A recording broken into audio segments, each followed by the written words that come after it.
you could have the most innovative people in your company that are only innovative when they leave the company. Yeah, yeah.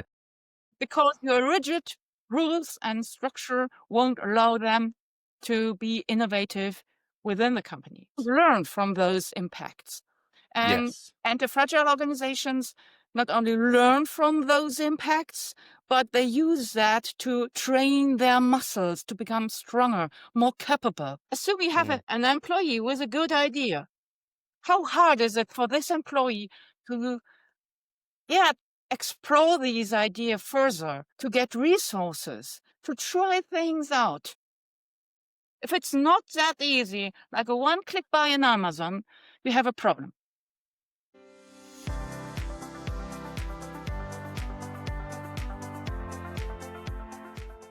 Welcome to Strategy Meets Reality podcast. I'm your host, Mike Jones, and today I'm joined by Janka Krings-Klebe, co-author of the Antifragile Organization and co-founder of CoShift. We explore why the future belongs to ecosystem organizations, how traditional governance holds innovation back, and what it really takes to build organizations that learn, adapt, and grow stronger through disruption. Welcome back to Strategy Meets Reality podcast.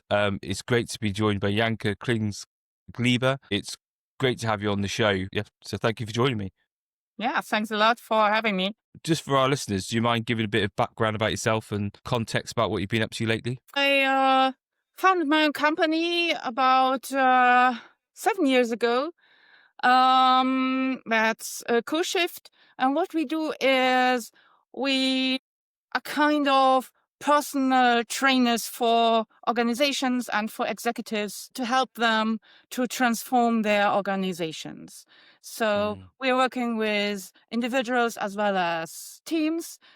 And what qualifies for that is that we have all a background of more than 20 years in business and industry, in different kind of industries, from automotive to special machinery, etc. And we also led transformation initiatives by ourselves. So we have lots of hands-on experience, and what our goal is to provide this experience, what works, what doesn't work, where maybe some hidden traps. We provide those information and the context to our clients, and to help them to accelerate their learning curve.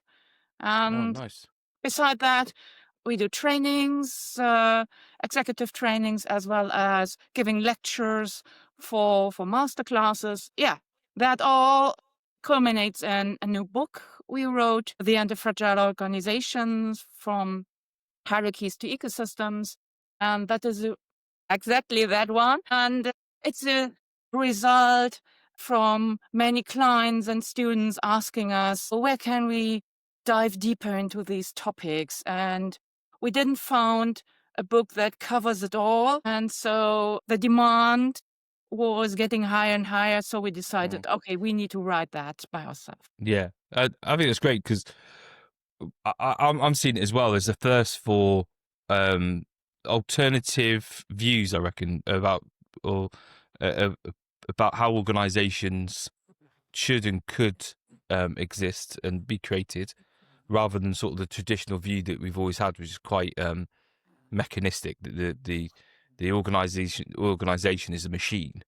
Yeah, exactly. So I think when we look into this, because I've gone through your book and it really does highlight some fantastic and interesting things.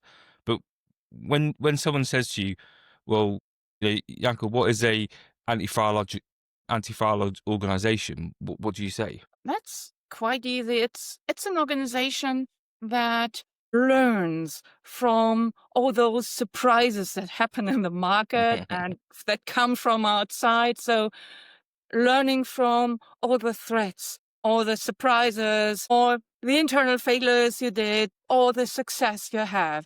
Learn to enhance your capabilities, so to become better. That's the same like a muscle. If you're an athlete, you know what I mean by that. If you're doing a workout, your goal is to become stronger, or to run half the the half mile in faster pace. And so what you're relying on is that your muscles learn from the stress and that they become hopefully stronger. It would be a pity if they wouldn't. So Yeah. could train and train and train and nothing would happen. But that is what we have in traditional organizations. They Yes.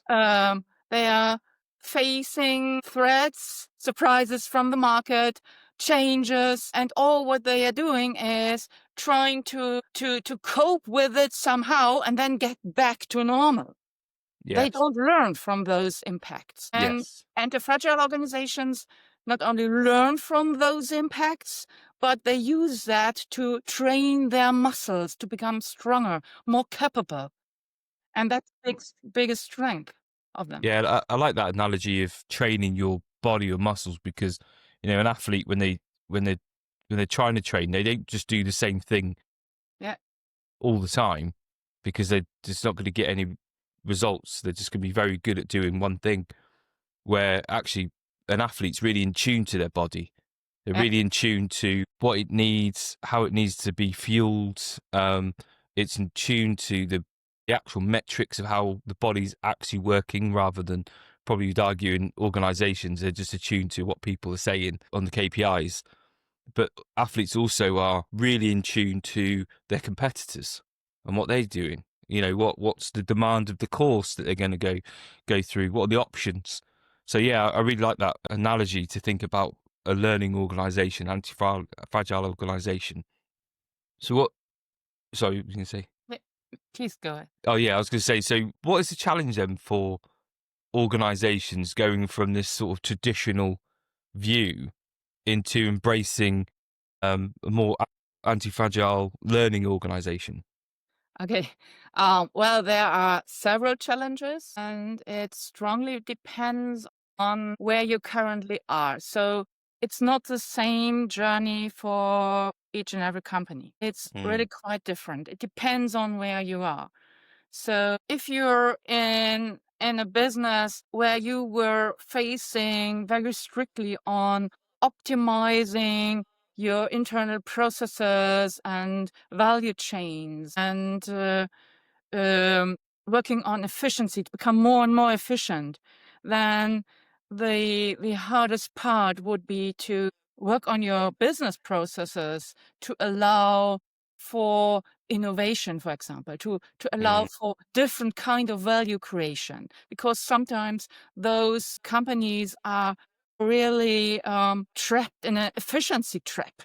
They just can't do anything new. And I saw that again and again when I was coaching clients they were so in their tunnel. For example, they could, for an innovation team, they needed an RFID scanner for one setting to test an MVP. Yeah. One for their test environment. And the purchasing said, oh yeah, you can get thousands over the next 2 years and we get a good price. And I said, hey guys, we need one, but 2 weeks, please. Yeah. It wasn't possible because all the processes were so streamlined, they were not able to purchase one RFID scanner for a test environment to build an MVP for a new innovative product. That's crazy. And they had to circumvent the whole process. They bought it on Amazon, paid it with a credit card of the department leader, and got reimbursed by the travel expenses. But that is crazy. You're just getting the energy, this entrepreneurial energy. You use that to circumvent those rigid processes. So that could be one part. If you are in a business that is used to have several products running parallel, then this is mostly not your problem. But it could be that you still have this rigid decision-making processes, this pyramid that no one, only managers decide on the top of the pyramid. And the more risk is combined with that decision, the higher the one who needs to decide it gets. So you might need to work on giving decision-making rights to the edges.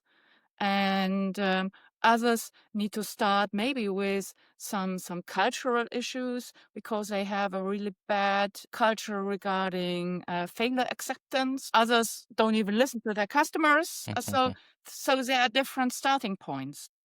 Yeah. In the end, it doesn't matter where you start because you will come across all topics over time. Yeah. And the most important issue here is you can't use a blueprint. It's about this path is made by walking because it's Yes. not adapting another method. It is completely rethinking how your company works, how it creates value, how it interacts with their customers. Yeah. I think that's good. That last point was really interesting around that because I think there's too many what we call context-free solutions. Like they'll come in and go, oh, you want to be anti-fragile, and they'll be like, right, yeah, you've got to follow this step-by-step method. Yeah, and it does. Yeah. It doesn't work, but it's people love to sell easy products. And then the first one you talked about was really interesting. I see this a lot where they're trying to innovate. So they're trying to handle that challenge between being efficient and getting things done, but also trying to innovate. And no doubt in that company, you've got people and leaders saying, we need to be more innovative. We need to be this. I want you to push the boundaries. But then all the internal processes, internal inertia, incentivize anything but innovation. yeah. And then so people lose the will and want to do it because it becomes so hard to try and do anything that they'll just sit back and live with the status quo. Yeah, you're absolutely right. And that is what I experienced when I led projects at Bosch, or later on was a business coach at Bosch for transformation issues. And that was exactly what we were facing. We had innovative products that were developed. We had customers coming to us asking for a new kind of products within half the time being ready to be built into the cars. And when you do that as a kind of pilot, you need to be aware that these teams, when they start working in different kinds, working on new products, they will face hurdles, barriers all the time. When they were expecting that there is a door, but they've just find a wall. And so coaching those teams also means you need to become their hurdle remover. Yeah. There Okay. are, of course, hurdles that they can deal by themselves, but there are hurdles that are systemic, like Yes. the procurement topic. Or just imagine a company like Bosch with 400,000 employees, mainly driven by automotive. And then you Yes. have this mass production. And then you have this tiny innovation team. And you have all the regulations from this big corporate. When you throw all those rules and regulations on this one team, they never No. Yeah. And So that's that. you need to define a different kind of regulations for. Yes. And that's a great point you're making, because there is a lot in sort of literature and people talk about strict alignment. So we must be aligned, and definitely when they talk about culture and stuff like that, it's almost like culture is a whole system thing, where when you've got organizations like Bosch, that's not going to work because they've got one main part of their business, which is rightly so.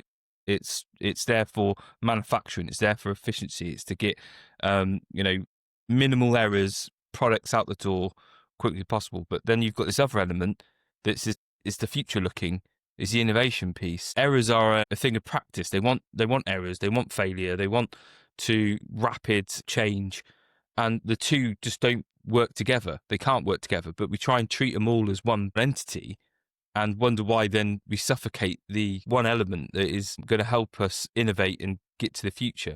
So yeah, it's definitely a different challenge for a leader to realize that certain entities need different rules. Yeah, And that's a exactly. good thing.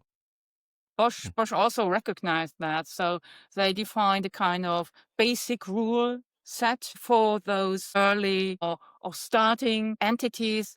And they also defined a kind of multi-lane system for the business processes. And you can just think about having legal blocks. So when you come with your as an innovation team and you are flagged as being the innovation team, you can circumvent certain process modules by default. So you don't have to have this, let's say, negotiating for best prices, because what matters for you is speed. But that goes down to also incentivizing those who work, who are responsible for those processes, in a different way.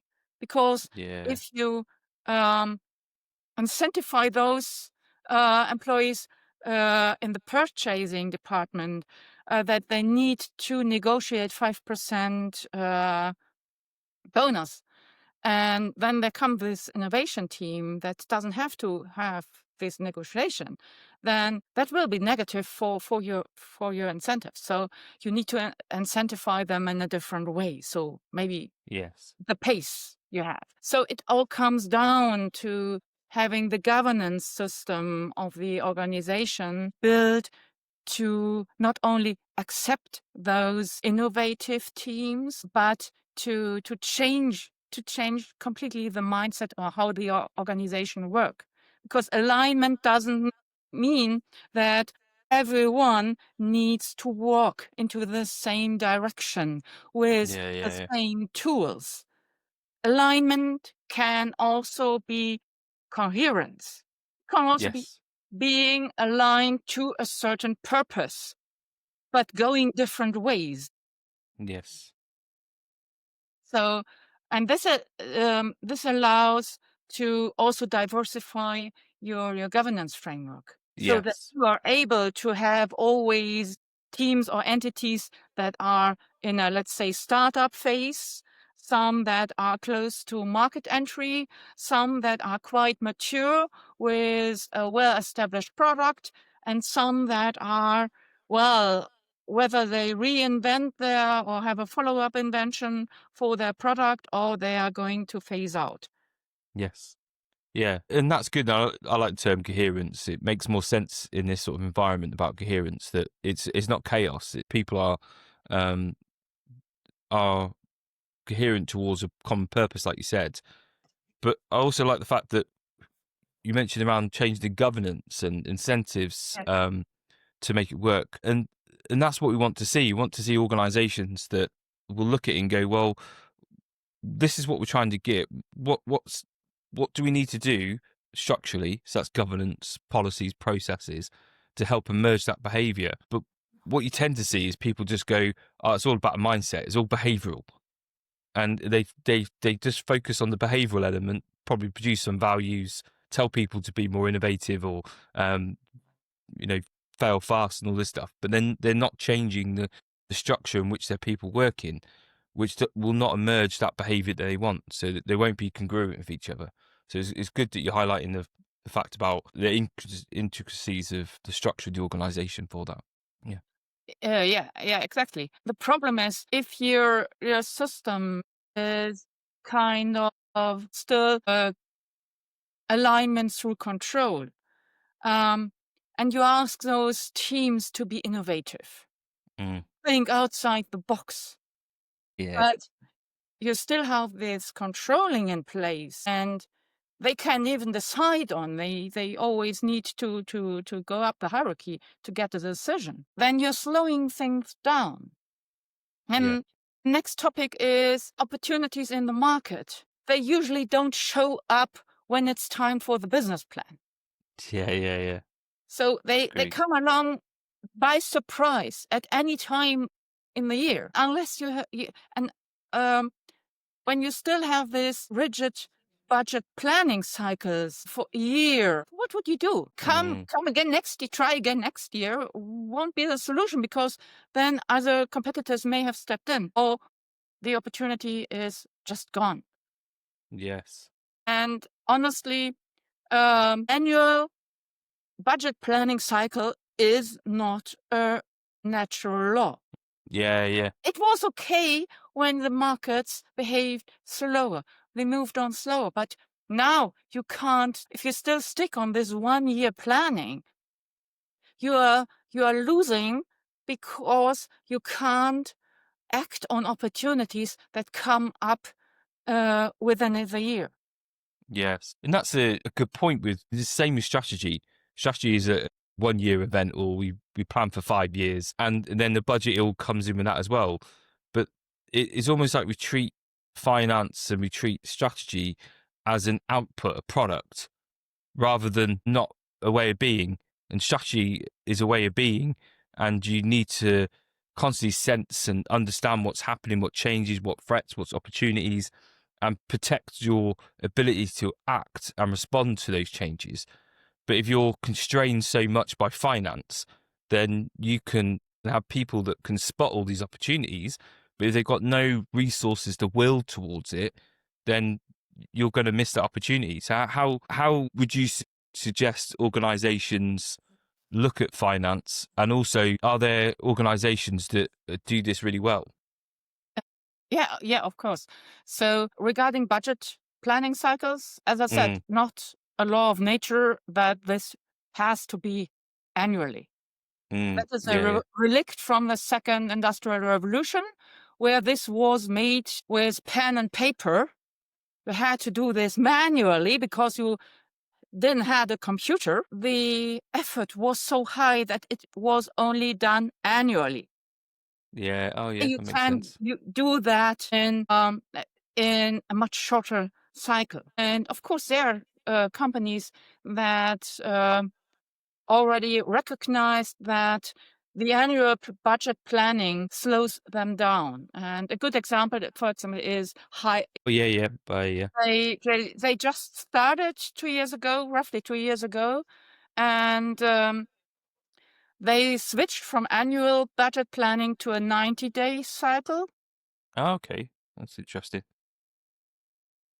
Then there are also Size Digital, for example. They also do, I think, also a 3-month cycle for their budgeting. So you have a rolling budget cycle. Okay. And of course, there are others going up to companies like Hire that where you have thousands of autonomous teams who are completely profit and loss responsible, who can act on new opportunities. And if you heard a nice example from my friend Kevin Nolan, who is CEO of GE Appliances in the US. And he said there was a team that came up with an idea of having a indoor smoker. He said, "Hey, guys, you're crazy. That would never work." He told me he is not the one to decide whether this product idea matches customers' needs, desires, expectations. They let the customer decide whether this is a product that resonates.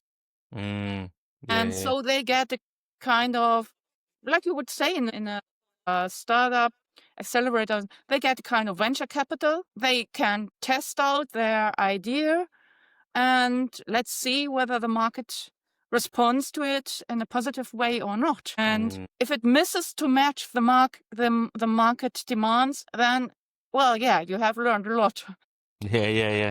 But if it matches the market demands, you have another product in a niche that earns money. Yeah, it's great you're talking about autonomous self-organizing teams, because when you look at it, the stuff we've been talking about so far, people think, oh, it's chaos because the whole organization's doing different things, but it's not, because we're just creating self-organizing autonomous teams that are coherent and they're coordinated, so they're not going to disrupt each other, but they're still coherent towards a common aim. But it gives that flexibility. Exactly. And people will convince themselves that they've got autonomous teams, but then, like you said, they don't have profit and loss responsibilities.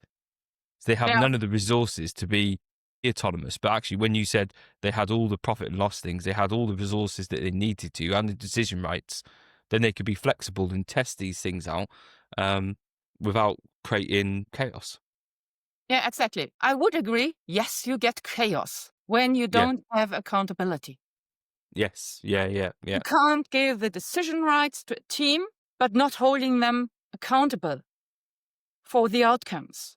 Yes. The good, the bad, the intended, the unintended. Mm. And that is the major point.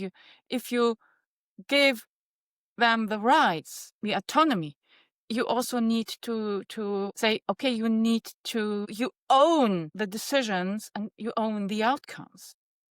Yes. And that is the problem when people say, okay, autonomy is chaos, because they forget that you not only delegate the decision rights, but also delegate the responsibility. Yeah.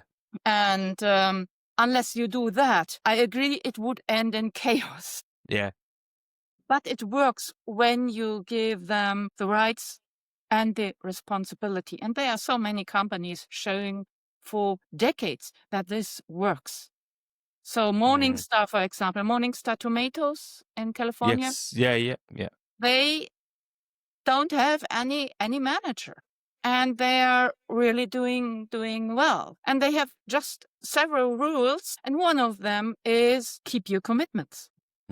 Yeah. What you commit that you're doing or what you're delivering, and you keep your promises, that is a commitment. And you need that. And then you won't get chaos. Yes. The other thing is we have this increasingly hyperdynamic in the markets. The markets are accelerating in speed, in dynamic, in complexity, and you can't control everything from the top in a hierarchy system, because the market is moving faster than this coordination system can react. Yes. So you are losing pace, you're falling behind. And what you can do is thinking of Lego blocks, modularize your company with having all those little teams with autonomy, but also with responsibility. Yes. And they can act. You multiplied your options regarding products and teams that could respond to new market opportunities. Yes. And then you also make the risk low, because if one team fails, it doesn't mean the whole company fails. It's just one team. Yes. Yeah. You're right. And there's the viability principle that we always live by, which is that you must be able to move as fast or faster than your external environment or your competitors, otherwise you cease to exist. And that's where you see that real control, a lot of bureaucracy, many decision layers slow that down. So it's not people that can't move quick. It's their inability, or not due to their own fault, but to deal with the layers of decision making, the bureaucracy, the internal inertia that slows them down. And I really like that visual around the autonomous teams. And actually, if that's what gives you that anti-fragile, because as soon as you hear it, you see a disruption, it's not affecting the whole company, it's affecting a team. Yeah, and not only is it just affecting that one team, but that team has all the resources to adapt, hopefully, to that situation as quick as possible. And with that, it gives you better. It sounds counterintuitive to people, but when you have that, it gives you better oversight of what's going on, rather than what you think. If in a traditional hierarchy you would have greater oversight, but you don't, because it's too much information and too much decision rights at one point. In each layer, it's aggregated or filtered, so those at the top won't get those information you have at the front line, because it went through so many filtering layers. You only get very brief abstract of it. Yeah. I like it. That's right. And another, as you mentioned, this disruption. even if that one team fails. If you don't learn from that, or if the organization doesn't learn from that, then yeah, okay, missed chance. But if you learn why this team failed or why it couldn't cope with the disruption, when the organization learns that, that makes you stronger, because in the next time you see those early signs coming up, you're better prepared. I mean, that learning's important. But when you look at the face of it, we say, "Oh, we're going to be a learning organization." It seems obvious. It's like everyone's like, "Yeah, of course," but they don't take into account what the organization behaves like. And I've said this: when you have real high sort of control and policies and processes, you tend to find that the organization's communication is more about compliance and failure. And when it's like that, learning goes out the window, because when people's team fails, they're not going, "I wonder what happened with that team and how can we learn." They're going, "I'm glad that's not me. Finally, the heat's off me and my team now, and it's on them for a bit. So I'm going to rest until it's back on me." And it's the counter-learning organisation that creates, rather than one that sees those opportunity in learning. They balance the rules or principles of the organisation against being curious and learning about what's happening and what could we do and what could we learn and take forward in the future. Yeah, you're absolutely right. And the main problem is, so if you think, oh, those components of a company, they don't exist in silos. So when you think of a startup, it starts with a product, and maybe let's assume it's successful in the market.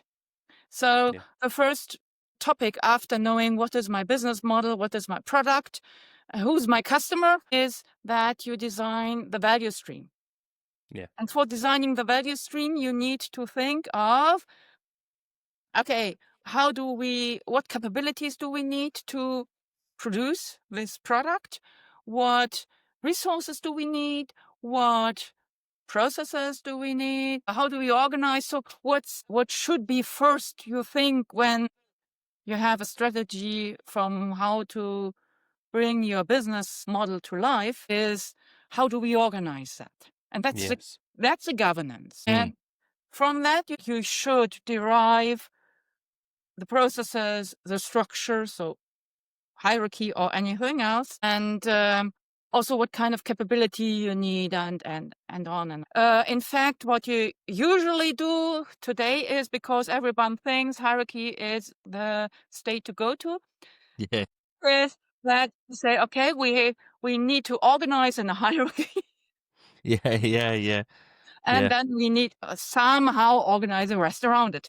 So you don't think that much of how do we organize, decision making, etc. Because in the moment you have a kind of hierarchy, you take that as default, and you have this decision making hierarchy as a kind of shadow hierarchy again. So it's becoming more about compliance and who is going to decide. And from that point, team members are not allowed to decide. Yeah, no, I agree. And then over time, when the company gets more and more mature, what happens is you put more and more rules and compliance topics and topics that come from outside, legal stuff on top. And so over time, your governance is getting heavier and more about compliance. That kills everything that doesn't follow the rules of your predominant business. You see that all the time. You see when organizations, even now more mature organizations, when they go for restructure, they still make the same mistake as you talk about hierarchy. They go, well, I've got this leader on top and they want these people because it's just orthodoxy is that we have these people. And then it sort of goes down. Well, they need direct reports and it goes down. where, as you highlighted there, and we talked about being closer to the customer, it's about, well, that's the backward way. But really, what you need to do is think about, well, what is the value that we need to produce, and Yeah, how do you produce that value? So the operating model. Then it's about how do we need to coordinate what decision, like what information flows, handovers need to happen. Then we think about decision rights, and it's the decision rights that enable that, I suppose, what our view, our traditional structure is. I think that helps us, where I think people are still trapped in this way where we need to start at the top and work our way down, and forgetting that the value is produced at the edge of the organization, the exactly. Yeah. closest to the customer. Yeah, we're still backward. Yeah, and what management has learned over the time, so for roughly 100 years since the second Yeah, industrial revolution, is it was all about keeping or becoming better in stability, in forecasting. yeah. Or as Peter Drucker said, it's like driving on a country road at night without light Yeah. by looking out of the back window. Yeah. So the problem is the last 100 years was all about stability and foresight to predict the future Yeah. based on the informations from the past. Mm. And it was all about efficiency, Tayloristic driven to efficiency. It was inward looking. How can we become more efficient? How can we squeeze out the final sense to become more profitable? Yeah. And so you streamlined everything towards your predominant business, and Mm. leaves no room for new ideas that are not that close to this one predominant business. Yes.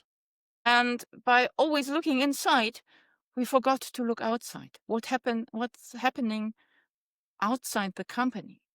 Yeah. Sadly, the market is moving faster than you could keep up with. Yeah. It's like thinking back to the iPhone. Yeah. And, you see the famous videos of Steve Bolcher, or I can't remember his second name, but Steve, the Microsoft guy, Yeah. and a few others. And they were talking about, are you worried about the iPhone and stuff? And they're like, no, we're not worried about it. Because they were doing exactly what you do. They were looking at past data, past information. But when we're thinking about the external environment, it's data. I'm not saying no data is useful. It's about a world that does not yet exist. Exactly. So, and it's about seizing those opportunities. But if you're just so fixated on a balanced scorecard that gives you indicators of what happened the last 6 months, you're not going to have that capacity then to think about what's possible, what's the future doing, and how can we seize that to our advantage. Yeah, exactly. And it is more demanding than ever that you need to recognize those early signs, upcoming opportunities in the market. Because the problem is markets are getting more and more dynamic. Yes, People are connected better than ever before. Mm. Customers decide, within hours, they may also redecide what kind of product they want to buy. So Yeah. the market is moving faster than ever. Yes. Consumer desires just switch in a blink of an eye. And so you need to be very close to the market. Otherwise, you won't get those early signals. Yes. And you miss those opportunities because the time when you design a new product and bring it to the market, the time that this product is profitable is shrinking because competition is also increasing. So your product life cycle time is shrinking. The reaction time you have is also shrinking, and that you need to find a different way to still stay relevant in the market. Yes. And you need to sense those early signs so that you have enough time to develop a product that may match with these upcoming user expectations or needs. You may fail, but that's the same in venture capital. When you look at venture capital, usually 9 of 10 startup ideas fail. So Okay. that's the same. Yeah. You need to try out what works and what doesn't work. And Yes. that's the only way that keeps you in the game. Yeah. You highlight some really good points around that organisations can probably reflect on and think, one's goods are sense making. So how in tuned are we to the external environment? How do we balance the tension between status quo and change? So have we got that innovative element in our arm, and is that actually protected to innovate? And maneuverability. So what's our maneuverability like in our organisation? Because you said that the product cycle time, profit time is getting shorter. Yeah, So that means we need to move at a greater pace. exactly. Otherwise, if we're too slow, as the competitors will come quite quickly. So if you can only move at a continuous improvement pace, that's probably going to be out of sync to what the competitors, what the external environment do, and that's probably a good advantage to think how do we increase our change rate across the organisation so we can connect it from the sense making to the ideation to the innovation of getting the business from idea to profit as soon as possible. And here especially what is a great I wouldn't say key indicator, but what gives you an idea is think of a new idea or an opportunity, and the organization is still thinking about maybe do we want to jump on that opportunity or not? Then the question is, how fast can you adapt your processes, your internal processes, so that this opportunity can really smoothly flow through your organization and gets what it needs. So how fast can you adapt your existing processes or create? What does it cost? So how long does it take to get those costs back from the profits you get from that potential product? Yeah. And what would it take to reduce this amount of money and that time to half? If you so it would, what about having this in half the time at half the costs? How easy is it to start with a new idea in your company? Do you have an innovation process outside the R&D department at all? Assume you have an employee with a good idea. How hard is it for this employee to explore these ideas further, to work on that, to make an MVP out of it, to get funded, to get resources, to try things out, and to validate his or her market idea? How easy? Is it like a one-click buy on Amazon, or is it much harder? If it's not that easy, like a one-click buy on Amazon, you have a problem. Yes. Innovation needs to be easy, not innovating, but process needs to be easy, because then you can get people into that topic. Then you can get people wanting to ideate, to test a new idea. The harder the process is, the less people you get. Yeah. I can see why you're a good sparring partner for these people, because I have no doubt that if you get the executives or people in that organization, you're standing there asking them these questions. I'd love to be in the room, definitely when you get the different perspectives of the executives, but also the people on the ground. They're like, how easy it to get us from half that time, and you probably get some of the executives going, yeah, it's quite easy, and you got people on the ground going, not a chance. Yeah, a long time. But I think those questions that you talked about, they're really revealing, and I doubt that a lot of the times, because we're so used to just delivering, do we sit back and think, actually, how are we? Because as you said before, over time, we increase more policies, more processes, the regulators get involved, and we have more, and it almost becomes unconsciously we are creating those challenges, those difficulties. But when do we stop and think, actually, where are we now? What's happened? How has this impacted our ability to do X, Y, and Z? So I think, those questions are really revealing. Yeah, and that is a feedback loop we usually don't close in the company.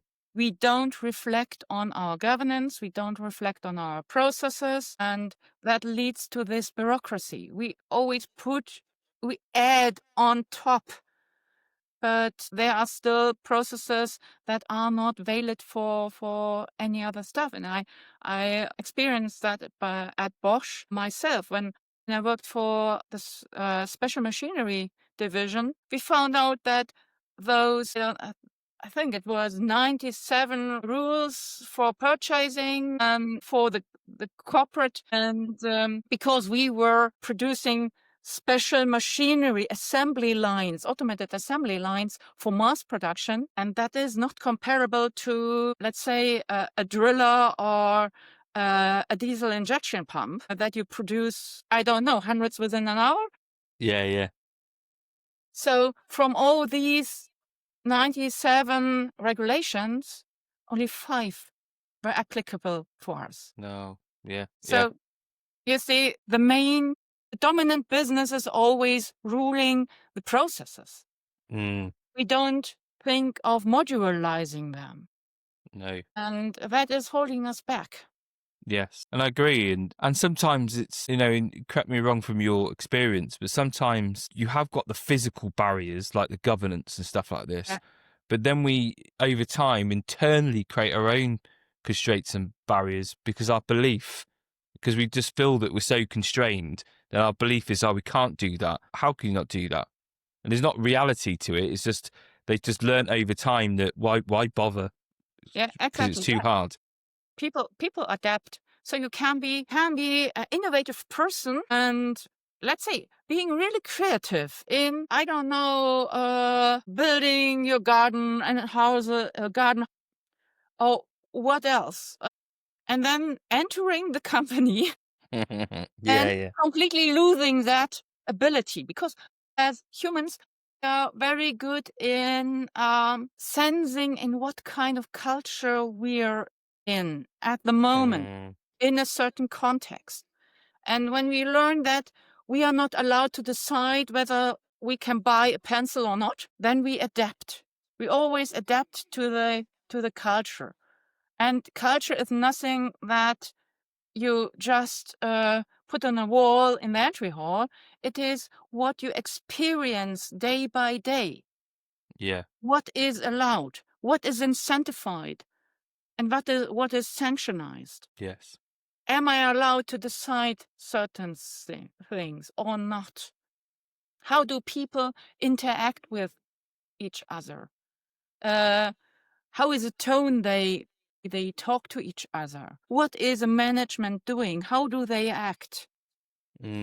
What kind of behavior do we see in our management? Do they hide and then chicken out, or do they stand there? So that is what builds a culture.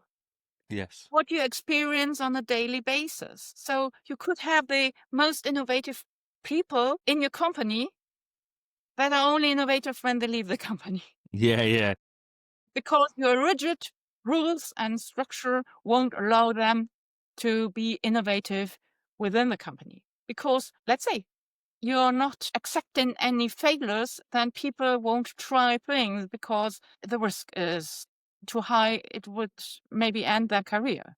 Yeah, I like that. And I think that's really gets overlooked when we think about anti-fragile organizations, our ability to act.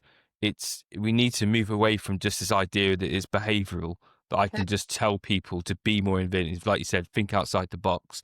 And we really do need to look at the systemic elements of it, so the structures, the processes, the decision rights, and all these things help then emerge the culture of the organization, a way in which people understand how they should behave in that environment that could be useful or not.